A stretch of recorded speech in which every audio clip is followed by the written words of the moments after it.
ओम शांति। 9 अक्टूबर 2025 के ईश्वरीय महावाक्य है। पहले सुनते हैं मुरली के मुख्य पॉइंट्स। बाबा ने कहा, तुम अब कांटे से फूल बने हो, इसलिए तुम्हारा धर्म है कि हर आत्मा को सुख दो, किसी को भी दुख न दो। जैसे बाप ऊंचते ऊंच हैं, वैसे ही बच्चे भी ऊंचे ते ऊंचे बने। यही सच्चा पुरुषार्थ है। यह संगम योग बेहद की यूनिवर्सिटी है, जहाँ बाप स्वयं हमें देवता बनाने की शिक्षा दे रहे हैं। बाप बच्चों को कांटे से फूल बनाते हैं, इसलिए सदा अपने स्वभाव में मिठास और सुखद सुगंध बनाए रखो। सतयुग में कर्म अकर्म होते हैं और कलयुग में विकर्म। अब बाप आए हैं हमें विकर्मों से मुक्त करने। लास्ट में बाबा ने कहा, अब मुझे बेफिक्र करो, बच्चों का निश्चय और पुरुषार्थ ही बाप को निश्चिंत करता है। अच्छा, अब सुनते हैं मुरली को विस्तार से। मुरली का सार। मीठे बच्चे, तुम अभी कांटे से फूल बने हो। तुम्हें हमेशा सबको सुख देना है। तुम किसी को भी दुख नहीं दे सकते हो। प्रश्न, अच्छे फर्स्ट क्लास पुरुषार्थी बच्चे कौन से बोल खुले दिल से बोलेंगे? उत्तर, बाबा हम तो पास विद ऑनर होकर दिखाएंगे।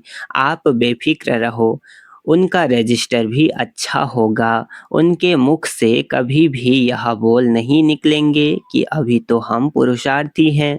पुरुषार्थ कर ऐसा महावीर बनना है जो माया जरा भी हिला न सके। ओम शांति। मीठे मीठे रूहानी बच्चे रूहानी बाप द्वारा पढ़ रहे हैं। अपने को आत्मा समझना चाहिए। निराकार बाप के हम निराकारी बच्चे आत्माएं पढ़ रहे हैं। दुनिया में साकारी टीचर ही पढ़ाते हैं, यहाँ है निराकार बाप, निराकार टीचर, बाकी इनकी कोई वैल्यू नहीं। शिव बाबा बेहद का बाप आकर इनको वैल्यू देते हैं। मोस्ट वैल्यूबल हैं शिव बाबा, जो स्वर्ग की स्थापना करते हैं। कितना ऊंच कार्य करते हैं। जितना बाप ऊंचते ऊंच गाया जाता है, उतना ही बच्चों को भी ऊंच बनना है। तुम जानते हो सबसे ऊंच हैं बाप। यह भी तुम्हारी बुद्धि में है कि बरोबर अभी स्वर्ग की राजाएं स्थापन हो रही है। यह है संगम युग, सतयुग और कलयुग का बीज, पुरुषोत्तम बनने का संगम युग। पुरुषोत्तम अक्षर का अर्थ भी मनुष्य नहीं जानते। ऊंचते ऊंच सो फिर नीचते नीच बने हैं। पतित और पावन में कितना फर्क है। देवताओं के जो पुजारी होते हैं वह खुद वर्णन करते हैं, आप सर्वगुण संपन्न विश्व के मालिक। हम विषय वैतरणी नदी में गोता खाने वाले हैं।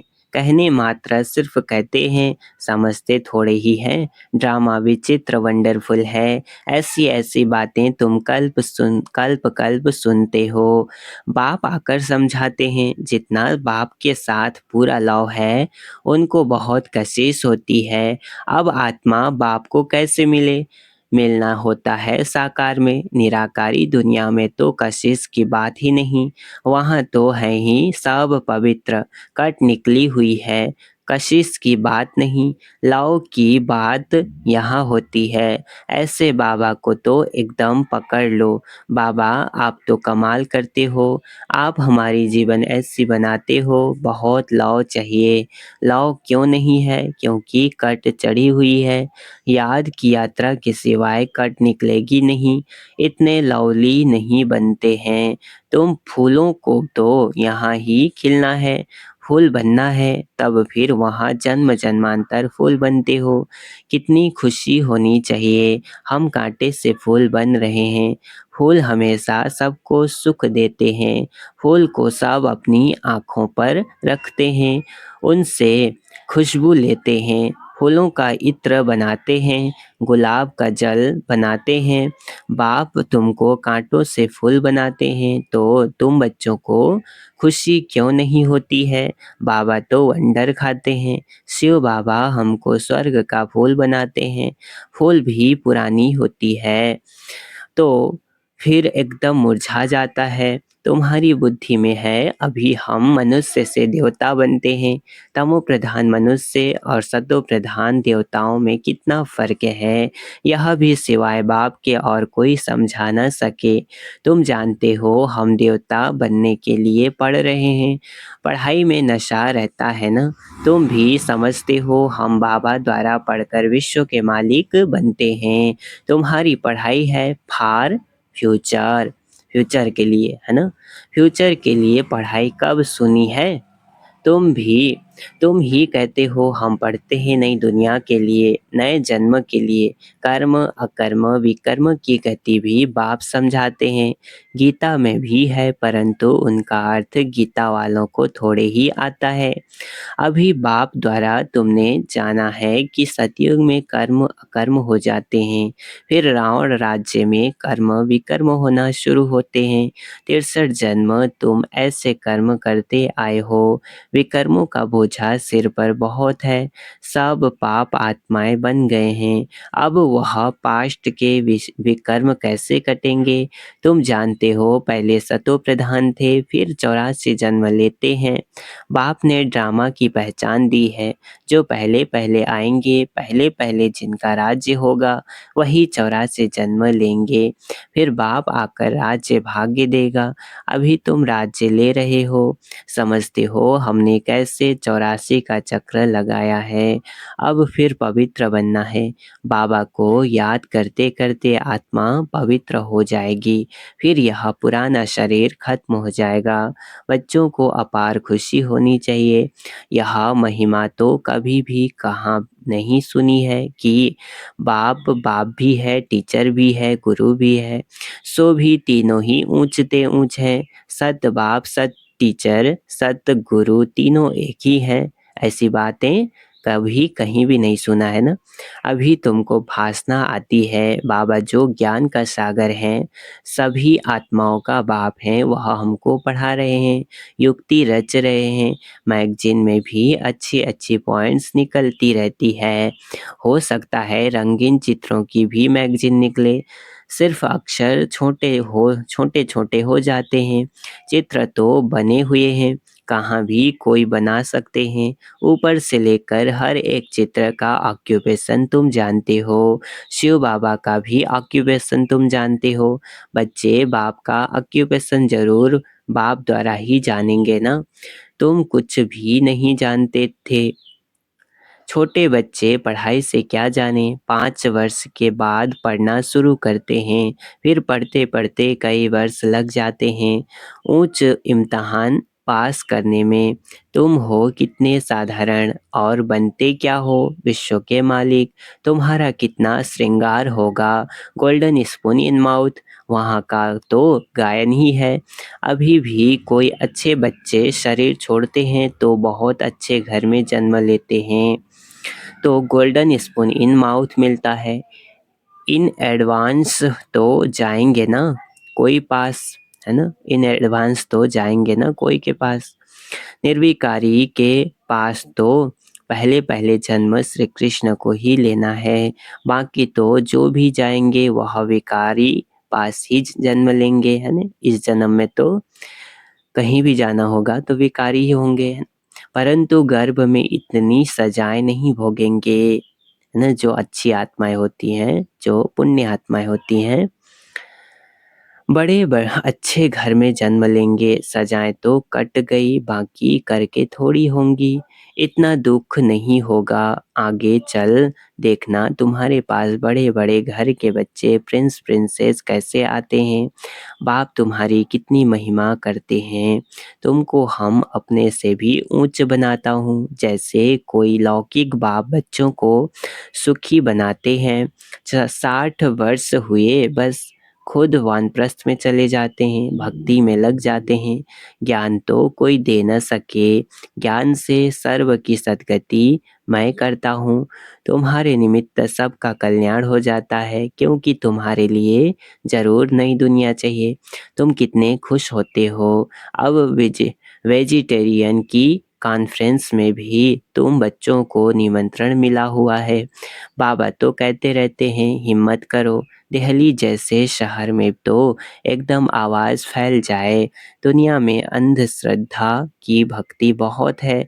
सतयुग त्रेता में भक्ति की कोई बात ही नहीं होती है। वह डिपार्टमेंट अलग है। आधा कल्प ज्ञान की प्रारब्ध होती है। तुमको 21 जन्म का वर्षा मिलता है बेहद के बाप से। फिर 21 पीढ़ी तुम सुखी रहते हो। बुढ़ापे तक दुख का नाम नहीं रहता। फुल आयु सुखी रहते हो। जितना वर्षा पाने का पुरुषार्थ करेंगे उतना उच्च पद पाएंगे। तो पुरुषार्थ पूरा करना चाहिए। तुम देखते हो नंबरवार माला कैसे बनती है। पुरुषार्थ अनुसार ही बनेगी। तुम हो स्टूडेंट वंडरफुल। स्कूल में भी बच्चों को दौड़ाते हैं ना निशान तक।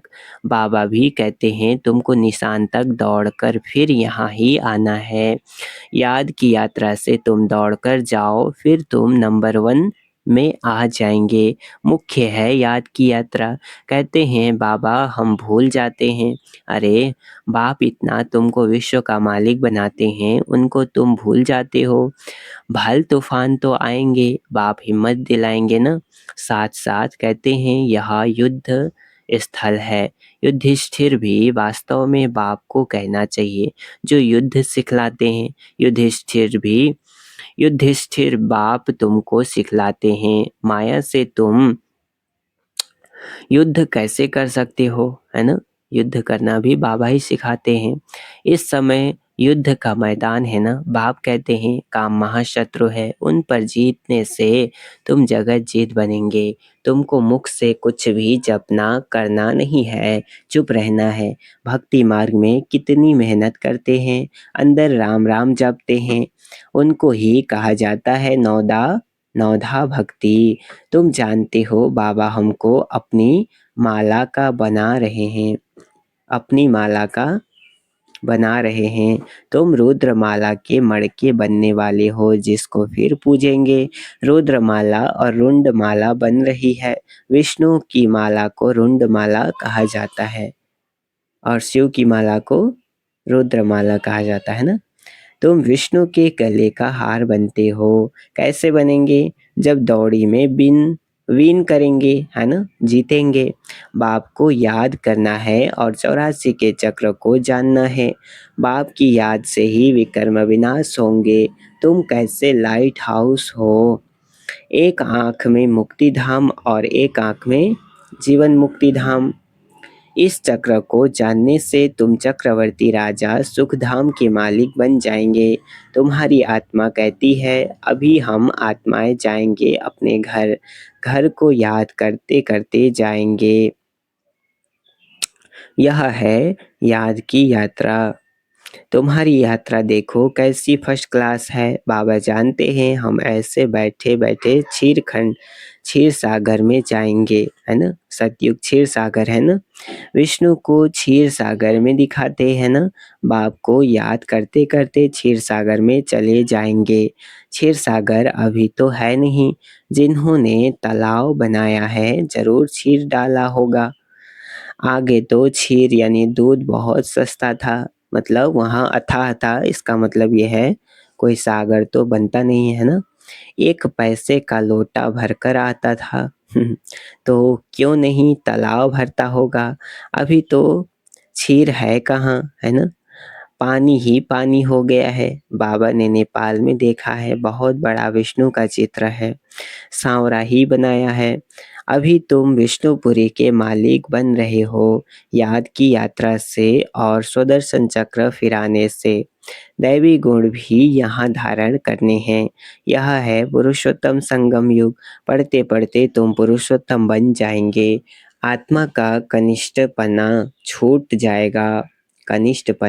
जाएगा। बाबा रोज रोज समझाते हैं नशा चढ़ना चाहिए। कहते हैं बाबा पुरुषार्थ कर रहे हैं। अरे खुले दिल से बोलो ना बाबा हम तो पास विद ऑनर होकर दिखाएंगे, है ना। संकोच मत करो, है ना। पास विद ऑनर बनकर दिखाएंगे ऐसे बोलो ना खुल के। आप फिक्र मत करो, फर्स्ट क्लास बच्चे जो अच्छी रीति पढ़ते हैं उनका रजिस्टर भी अच्छा होगा। बाबा को कहना चाहिए, बाबा आप बेफिक्र रहो, हम ऐसा बनकर दिखाएंगे। बाबा भी जानते हैं ना, बहुत टीचर्स बड़ी फर्स्ट क्लास हैं। सब तो फर्स्ट क्लास नहीं बन सकते, अच्छे अच्छे टीचर्स एक दो को भी जानते हैं। सबको महारथियों की लाइन में नहीं ला सकते। अच्छे बड़े बड़े सेंटर्स खोलो तो बड़े बड़े आदमी आएंगे। कल्प पहले भी हुंडी भरी थी। सांवला शाह, क्या कहा, सांवल शाह बाबा हुंडी जरूर भरेंगे। दोनों बाप बचड़े वाला है। क्या कहा, दोनों बाप बचड़े वाला है। प्रजापिता ब्रह्मा के कितने बच्चे हैं, कोई गरीब, कोई साधारण, कोई साहूकार। कल्प पहले भी इनके द्वारा रचाई स्थापन हुई थी, जिसको दैवी स्थापन कहा जाता है। अब तो आसुरी राजस्थान है, सारे विश्व दैवी राजस्थान थी। इतने खंड थे नहीं, यही दिल्ली जमुना का कंठा था। उनको परिस्तान कहा जाता है। वहाँ की नदियाँ आदि उछलती थोड़े ही हैं, अभी तो कितनी उछलती हैं। डैम्स फट पड़ते हैं, है ना, इतना उसका बहाव रहता है। प्रकृति की जैसे हम दास बन गए हैं, फिर तुम मालिक बन जाएंगे, है ना। वहाँ माया की ताकत नहीं रहती है जो बेइज्जती करे। धरती की ताकत नहीं जो हिल सके। तुमको भी महावीर बनना है ना। वहाँ पे सब लोग हमारे ही ऑर्डर में रहते हैं। हनुमान को महावीर कहते हैं ना। बाप कहते हैं तुम सब महावीर हो। महावीर बच्चे कभी हिल न सकें। महावीर महावीरनी के मंदिर बने हुए हैं। चित्र इतने थोड़े ही सबके रखेंगे, मॉडल रूप में बनाया हुआ है। अभी तुम भारत को स्वर्ग बना रहे हो तो कितनी खुशी होनी चाहिए, कितने अच्छे गुण होने चाहिए। अवगुणों को निकालते जाओ, सदैव हर्षित रहना है। तूफान तो आएंगे, तूफान आए तब तो महावीरनी की ताकत देखने में आए। तुम जितना मजबूत बनेंगे उतना तूफान आएंगे। अभी तुम पुरुषार्थ कर महावीर बन रहे हो। नंबरवार पुरुषार्थ अनुसार ज्ञान का सागर बाप ही है, बाकी सब शास्त्र आदि हैं भक्ति मार्ग की सामग्री। तुम्हारे लिए है पुरुषोत्तम संगम युग। कृष्ण की आत्मा यहाँ ही बैठी है, भागीरथ यह है। ऐसे तुम सब भागीरथ हो, भाग्यशाली हो ना। भक्ति मार्ग में बाप तो कोई का भी साक्षात्कार करा सकते हैं। इस कारण मनुष्यों ने सर्वव्यापी कह दिया है। यह भी ड्रामा की भाभी। तुम बच्चे बहुत ऊंच पढ़ाई पढ़ रहे हो। अच्छा, मीठे मीठे सिकिल्धे बच्चों प्रति माता पिता बाप दादा का याद प्यार और गुड मॉर्निंग। रूहानी बाप की रूहानी बच्चों को नमस्ते। हम रूहानी बच्चों की रूहानी माता पिता बाप दादा को याद प्यार और गुड मॉर्निंग। नमस्ते नमस्ते नमस्ते, शुक्रिया बाबा शुक्रिया। धारणा के लिए मुख्य सार है। पहला पॉइंट, आत्मा पर जो कट यानी जंग चढ़ी है उसे याद की यात्रा से उतार कर बहुत बहुत लवली बनना है। लव ऐसा हो जो बाप की सदा कशिश रहे। दूसरा, माया के तूफानों से डरना नहीं है, महावीर बनना है। अपने अवगुणों को निकालते जाना है, सदा हर्षित रहना है, कभी भी हिलना नहीं है ना, स्थिर रहना है। वरदान है, शुद्ध संकल्पों की शक्ति के इष्टाक द्वारा मनसा सेवा के सहज अनुभवी भाव। क्या कहा, शुद्ध संकल्पों की शक्ति के इष्टाक द्वारा मनसा सेवा के सहज अनुभवी भाव। विस्तार, अंतर्मुखी बन शुद्ध संकल्पों की शक्ति का इष्टाक जमा करो। यह शुद्ध संकल्प की शक्ति सहज ही अपने व्यर्थ संकल्पों को समाप्त कर देगी और दूसरों को भी शुभ भावना शुभ कामना के स्वरूप से परिवर्तन कर सकेंगे। शुद्ध संकल्पों का स्टॉक जमा करने के लिए मुरली की हर पॉइंट को सुनने के साथ साथ शक्ति के रूप में हर समय कार्य में लगाओ। जितना शुद्ध संकल्पों की शक्ति का स्टॉक जमा होगा, उतना मनसा सेवा के सहज अनुभवी बनते जाएंगे। स्लोगन: मन से सदा के लिए ईर्ष्या द्वेष को विदाई दो, तब विजय होगी। क्या कहा? मन से सदा के लिए ईर्ष्या द्वेष को विदाई दो, तब विजय होगी। मन से विदाई दो, है ना? किसको? ईर्ष्या द्वेष को। तब क्या होगी? विजय होगी। अब व्यक्ति सारे स्वयं और सर्व के प्रति मनसा द्वारा योग की शक्तियों का प्रयोग करो। जितना अभी तन मन धन और समय लगाते हो, उससे मनसा शक्तियों द्वारा सेवा करने से बहुत थोड़े समय में सफलता ज़्यादा मिलेगी। अभी जो अपने प्रति कभी कभी मेहनत करनी पड़ती है, अपनी नेचर को परिवर्तन करने की, वह संगठन में चलने की, वह सेवा में सफलता कभी कम देख दिल शिकस्त होने की, यह सब समाप्त हो जाएगी, है ना? अच्छा, ओम शांति।